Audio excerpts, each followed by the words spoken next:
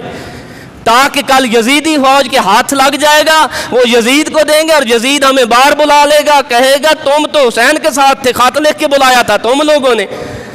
تو ہم نہ ادھر کے رہیں گے نہ ادھر کے رہیں گے۔ اس لیے خیام کو جلانے میں یہ سب سے آگے تھے،